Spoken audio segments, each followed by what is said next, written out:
दोस्तों, आज की खबरों में बहुत ही काम की खबरें निकल कर आ रही है। देश में फिर से लगेगा लॉकडाउन, पीएम मोदी ने दिए संकेत। वहीं नौकरी करने वालों की कटेगी अब सैलरी। इसके अलावा दोस्तों, मोदी सरकार ने कोरोना के बढ़ते मामलों को देखकर के बदली अनलॉक 1 की गाइडलाइन। इसके अलावा मोदी सरकार ने लॉकडाउन पर कई बड़े फैसले लिए हैं, वो भी आपको वीडियो में बताएंगे एक एक करके।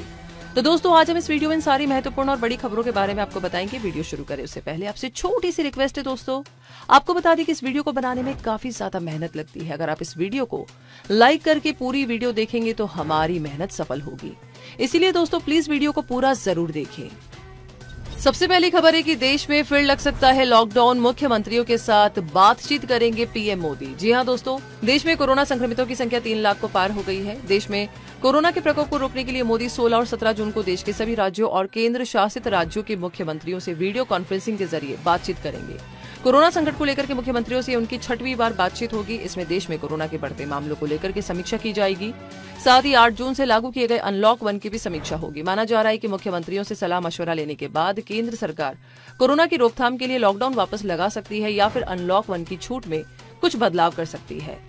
आगे बढ़ते हैं। इसी के साथ नंबर 2 पर है खबर, नौकरी पेशा लोगों को सुप्रीम कोर्ट ने दिया बड़ा झटका, कंपनीज को नहीं देनी होगी पूरी सैलरी। जी हां दोस्तों, कोरोना वायरस लॉकडाउन के बीच में प्राइवेट कंपनीज को बड़ी राहत देते हुए सुप्रीम कोर्ट ने गृह मंत्रालय के फैसले में बदलाव किया है।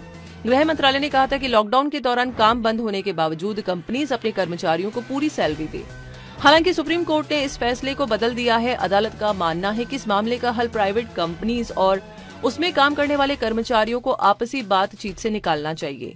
सुप्रीम कोर्ट ने सरकार से कहा है कि वो उन कंपनियों के खिलाफ कोई सख्त कार्रवाई न करे जो अपने कर्मचारियों को सैलरी नहीं दे पा रही है। वैसे इस बारे में आपकी क्या राय है, हमें कमेंट बॉक्स में लिख करके जरूर शेयर करें। साथ ही आगे तीसरी खबर है कि भारतीयों के लिए बुरी खबर, बेरोजगारी के चलते वीजा सस्पेंड कर सकते हैं ट्रंप। जी हां दोस्तों, अमेरिका में बढ़ रही बेरोजगारी के मद्देनजर राष्ट्रपति डोनाल्ड ट्रंप H-1B वीजा समेत रोजगार देने वाले अन्य वीजा को अनिश्चित काल के लिए सस्पेंड करने पर विचार कर रहे हैं। अगर ट्रंप ऐसा करते हैं तो भारत इस फैसले से सबसे ज्यादा प्रभावित होने वाले देशों में से एक होगा। ट्रंप के इस फैसले से भारत की IT कंपनीज को एक बड़ा झटका लग सकता है और अगर ऐसा होता है तो अमेरिका में मौजूद अधिकतर भारतीयों के काम करने का अधिकार सस्पेंड हो सकता है। द वॉल स्ट्रीट जर्नल में छपी एक रिपोर्ट के मुताबिक अमेरिकी सरकार अगले वित्त वर्ष में इस प्रस्तावित निलंबन को मंजूरी दे सकती है। इस प्रस्ताव के पास होने के बाद कोई भी व्यक्ति बाहर से आकर अमेरिका में काम नहीं कर सकता है। वैसे आपकी क्या राय है, क्या वाकई में ऐसा कुछ होगा या नहीं, हमें जरूर बताएं। आगे चौथी खबर है, दिल्ली सहित 3 राज्यों में लगने वाला है लॉकडाउन, सरकारों ने बताया सच। जी हां दोस्तों, देश में कोरोना के बढ़ते मामलों के बीच में कई राज्यों में लॉकडाउन लगाने की अफवाह तेजी से फैल रही है। दिल्ली और तमिलनाडु के बाद अब महाराष्ट्र में भी लॉकडाउन की अटकलें लगाई जा रही है। लेकिन मुख्यमंत्री उद्धव ठाकरे ने ट्वीट करके कहा कि प्लीज अफवाहों पर ध्यान न दें, क्योंकि फिलहाल हम अपने बिगिन अगेन मिशन पर फोकस कर रहे हैं। आप सभी सोशल डिस्टेंसिंग का पालन करें ताकि लॉकडाउन की नौबत न आए। लोगों की सुरक्षा ही हमारी सबसे बड़ी प्राथमिकता है और पैमाना है। वहीं तमिलनाडु के मुख्यमंत्री और दिल्ली के स्वास्थ्य मंत्री ने भी लॉकडाउन की चर्चा का खंडन करके इसे अफवाह करार दिया। बढ़ते हैं आगे। 5वीं खबर, अब गूगल बताएगा कहां है कोरोना टेस्ट लैब और कहां हो रही है जांच। जी हां दोस्तों, गूगल ने ऐलान करते हुए कहा है कि कंपनी ने अपने तीनों प्लेटफॉर्म्स पर कोविड-19 टेस्टिंग सेंटर की जानकारी दिखाना शुरू कर दिया है। अब आपके आसपास कोरोना वायरस का टेस्ट कर रहे टेस्टिंग सेंटर की जानकारी गूगल सर्च, गूगल असिस्टेंट और मैप्स पर मिलेगी।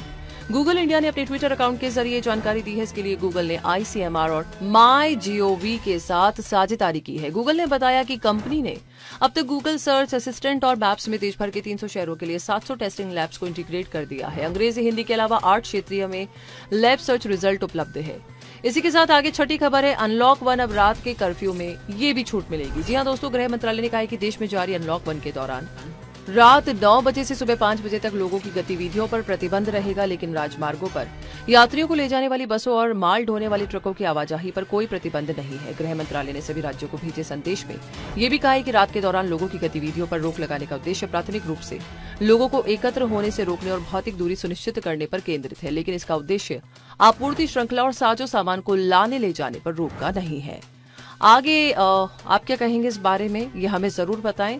हम आपको बताते हैं 7वीं खबर, पाकिस्तान में फंसे भारतीयों की 23 जून को हो सकती है देश वापसी। जी हां दोस्तों, पाकिस्तान के अलग अलग शहरों में फंसे 693 भारतीय नागरिकों की वापसी 23 जून को हो सकती है और इसके लिए औपचारिकताएं शुरू की जा चुकी है। इनमें से अधिकतर कश्मीरी छात्र हैं।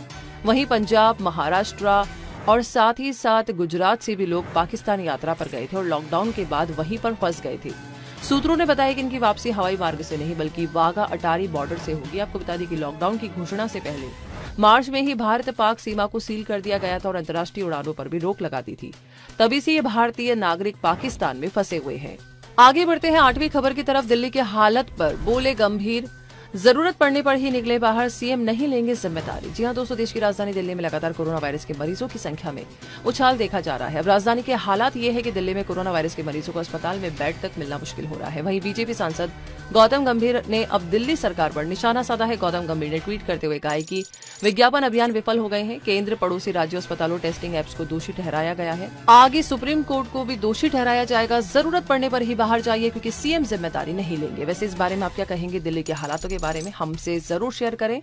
तो दोस्तों बने रहिए वीडियो में, आगे और भी ऐसी बड़ी बड़ी खबरें आपका इंतजार कर रही है और प्लीज इस वीडियो को लाइक जरूर कीजिएगा। आगे खबर नंबर 9 है कि सरकार ने छोटे करदाताओं को दी राहत। जीएसटी रिटर्न फाइलिंग में देरी पर ब्याज किया आधा। जी हां दोस्तों, जीएसटी काउंसिल ने 5 करोड़ तक के टर्नओवर वाले छोटे करदाताओं के लिए फरवरी अप्रैल के रिटर्न दाखिल करने में देरी पर लगने वाले ब्याज को घटा करके आधा कर दिया है। हालांकि इनको सितंबर 2020 तक रिटर्न दाखिल करना होगा। वहीं जुलाई 2017, जनवरी 2020 के दौरान शून्य टैक्स देनदार वाली संस्थाओं पर जीएसटी रिटर्न दाखिल करने पर विलंब शुल्क नहीं लगेगा। आगे 10वीं खबर है, मुंबई पुलिस हुई और आधुनिक, अब इलेक्ट्रॉनिक सेगवे से करेगी पेट्रोलिंग। जी हां दोस्तों, कोरोना के बढ़ते मामलों के बीच में मुंबई पुलिस के आधुनिकीकरण की दिशा में एक और कदम बढ़ाया गया है। मुंबई पुलिस को गश्ती के लिए 50 सेगवे आवंटित किए गए हैं। सेल्फ बैलेंस्ड वाले इन इलेक्ट्रिक स्कूटर्स का इस्तेमाल पुलिस के द्वारा अलग अलग और भीड़भाड़ वाले इलाकों में तुरंत और आसानी से पहुंचने के लिए किया जाएगा। पुलिस अधिकारियों के मुताबिक इस 2 पहिए के ऑटोमेटिक स्कूटर की मदद से पुलिसकर्मी भीड़ वाले इलाकों में गश्त करेंगे। उनके मास्क पर पब्लिक अनाउंसमेंट सिस्टम भी लगा होगा, जिसके जरिए वे पब्लिक से बात कर सकेंगे और लोगों को कोरोना मामलों में जागरूक भी करेंगे। इसी के साथ खबर नंबर 11 है, सुप्रीम कोर्ट की सख्त टिप्पणी के बाद केजरीवाल सरकार ने दी ये सफाई। जी हां दोस्तों, सुप्रीम कोर्ट के द्वारा सख्त टिप्पणी करने के बाद दिल्ली सरकार ने कहा कि हम सुप्रीम कोर्ट की टिप्पणियों को अत्यंत सम्मान के साथ स्वीकार करते हैं। दिल्ली सरकार सभी के लिए स्वास्थ्य देखभाल प्रदान करने और प्रत्येक कोरोना मरीज के लिए सर्वोत्तम संभव उपचार सुनिश्चित करने के लिए प्रतिबद्ध है। अगर कोई अंतराल है जो अभी भी बना हुआ है और हमारे ध्यान में लाया जाता है तो हम उस पर तुरंत कार्रवाई करेंगे। वाकई में बहुत ज्यादा जरूरत है इस टाइम। प्लीज जो हो सकता है कीजिए क्योंकि हालात वाकई बहुत ही ज्यादा बदतर है। 12वीं खबर है, धार्मिक स्थल, होटल, रेस्टोरेंट, शॉपिंग मॉल के लिए नई गाइडलाइंस जारी। जी हां दोस्तों, देश में कोरोना के बढ़ते कहर को ध्यान में रखते हुए केंद्र सरकार ने धार्मिक स्थल, होटल, रेस्टोरेंट, शॉपिंग मॉल के लिए नई गाइडलाइंस जारी की है। नई गाइडलाइन के मुताबिक चेहरा कवर करने के लिए फेस मास्क या कपड़े का उपयोग करना होगा। सोशल डिस्टेंसिंग का पालन करना होगा। थूकना सख्त मना है। साबुन, सैनिटाइजर से हाथ धोने होंगे। सार्वजनिक स्थानों पर प्रवेश के लिए लाइन में लगते समय 6 फीट की दूरी बनाए रखनी होगी। ध्यान रखिए इन सभी बातों का। आगे ध्यान फरमाते हैं 13 नंबरवीं खबर पर, जो है खुशखबरी, पहली बार इस रिकॉर्ड स्तर पर पहुंचा विदेशी मुद्रा भंडार। आरबीआई ने दी जानकारी। जी हां दोस्तों, भारत का विदेशी मुद्रा भंडार फॉरेन एक्सचेंज रिजर्व पहली बार 500 अरब डॉलर के रिकॉर्ड स्तर पर पहुंच गया है। भारतीय रिजर्व बैंक आरबीआई ने बताया कि 5 जून को खत्म हुए सप्ताह में विदेशी मुद्रा भंडार में 8.32 अरब डॉलर का इजाफा हुआ है। इसके साथ ही ये 501.70 अरब डॉलर के रिकॉर्ड स्तर पर पहुंच गया। इसके साथ ही भारत अब सबसे ज्यादा विदेशी मुद्रा भंडार के मामले में तीसरे स्थान पर पहुंच गया है। इस मामले में भारत के आगे चीन और जापान है। वैसे भारत ने रूस और दक्षिण कोरिया को इस पे पीछे छोड़ा है। चलिए, कांग्रेचुलेशंस। आगे 14वीं खबर है, रेलवे स्टेशन पर कोविड-19 संक्रमण की जांच करेगा रोबोट। नाम है कैप्टन अर्जुन। जी हां दोस्तों, रेलवे ने बताया कि रेलवे प्रोटेक्शन फोर्स ने कैप्टन अर्जुन नाम के एक रोबोट को लॉन्च किया है। ये रोबोट ट्रेनों में यात्रियों के सवार होने के दौरान कोविड-19 संक्रमण का पता लगाने के लिए लोगों की स्क्रीनिंग करेगा। कैप्टन अर्जुन नाम के इस रोबोट को एक पहियों वाली गाड़ी में फिक्स किया गया है। रोबोट के एक हाथ में तापमान जांचने वाली मशीन लगी हुई है। ये रोबोट पहियों की मदद से आसानी से कहीं भी आ जा सकता है। बहुत ही अच्छी बात है। और इसी अच्छी सी बात के साथ आगे खबर नंबर 15 की, भारतीय स्टेट बैंक की योनो सर्विस ऐप के जरिए घर बैठे ऑनलाइन खुलेगा अकाउंट। जी हां दोस्तों, कोरोना के इस दौर में यदि आप बाहर निकलने से बच रहे हैं और बैंक में खाता भी खुलवाना चाहते हैं तो भारतीय स्टेट बैंक ने आपके लिए सुविधा लॉन्च की। अब आप एसबीआई की योनो ऐप के जरिए घर बैठे ही ऑनलाइन अकाउंट खुलवा सकते हैं। एसबीआई की ओर से ये सेवा पहले से थी, लेकिन तब आपको कुछ कागजी कार्रवाई के लिए बैंक जाना होता। तब आप पूरी तरह से ऑनलाइन ही SBI Insta saving bank account खुलवा सकते हैं। चलिए, बहुत अच्छी बात। और अगर आपके फ्रेंड सर्कल में अगर कोई न्यूज देखना पसंद करता है, अपडेट रहना चाहता है, तो प्लीज आप सिर्फ उन 5 लोगों के साथ इस वीडियो को जरूर शेयर कीजिएगा। ये होगा हमारे लिए असली मोटिवेशन। तो थैंक यू सो मच। जुड़े रहिए डिजिटल न्यूज पर, सब्सक्राइब कर लीजिए, बेल आइकन को प्रेस कर दीजिए। धन्यवाद।